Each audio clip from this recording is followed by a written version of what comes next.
Johnson & Johnson. They're a household name. For decades, their iconic baby powder, a staple in medicine cabinets across America, hid a dark secret: asbestos.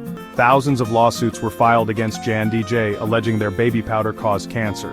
Victims, many of them women who used the powder for personal hygiene, stepped forward with heartbreaking stories. Their trust was shattered. They felt betrayed by a company that claimed to care for families. Instead of accepting responsibility, J&DJ came up with a plan. A plan so audacious, so cynical, it would make even the most jaded corporate lawyer blush. They created a subsidiary, a shell company if you will, called LTL Management. Then, in a move straight out of a John Grisham novel, they dumped all the baby powder lawsuits onto this new entity. This subsidiary, based in Texas, was conveniently formed by J&DJ just before they started facing the music for their asbestos-laden baby powder. Now, here's the kicker. Red River Talc doesn't actually seem to do much, if anything at all. It's like a ghost town in the world of corporations. Why create a company that doesn't do anything? Well, some legal experts believe it was a calculated move. By transferring the talc liabilities to Red River, J&DJ could argue that this new entity, not the parent company, was responsible for any damages. It's like trying to outrun a speeding bullet by changing your shirt. This maneuver, known as the Texas two-step, has raised eyebrows in legal circles. Critics argue it's a blatant attempt to exploit loopholes in the bankruptcy system. They say it allows corporations like J&DJ to avoid accountability and leave victims high and dry. Now, let's talk bankruptcy. It's a process designed to give debtors a fresh start, not a get-out-of-jail-free card for billion-dollar corporations.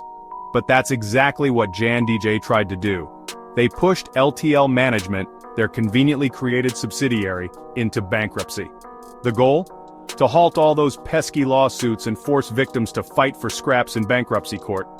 This move sent shockwaves through the legal system. Critics cried foul, arguing that J&DJ was abusing the bankruptcy process for their own gain. They pointed out that J&DJ, the parent company, was still raking in billions in profits while claiming poverty through their subsidiary. It's like seeing a guy win the lottery and then declare bankruptcy the next day to avoid paying taxes. Except in this case, the lottery winnings are people's lives, and the taxes are justice for the victims. Imagine this. You've been diagnosed with cancer. You're facing a mountain of medical bills, emotional distress, and an uncertain future. Then you find out that your illness might have been caused by a product you used, a product you trusted. Now, imagine the company responsible for your suffering decides to play legal games instead of taking responsibility. That's the reality for thousands of victims of JJ's baby powder. They're trapped in a legal labyrinth, their hopes for justice fading with each passing day. The bankruptcy proceedings have dragged on, delaying any potential payouts for years. Many victims, already struggling with their health, can't afford to wait any longer. This isn't just about money, it's about accountability. It's about sending a message that corporations can't prioritize profits over people's lives. The victims deserve their day in court. They deserve a chance to hold J&J accountable for the harm they've caused. If your news feed looks like a thriller novel, you're a global power buff. Here at World in Power, we dive deep into the dynamics shaping our planet. From economic might to military muscle, we break it all down. Stay ahead of the curve with our in-depth analyses and eye-opening stories.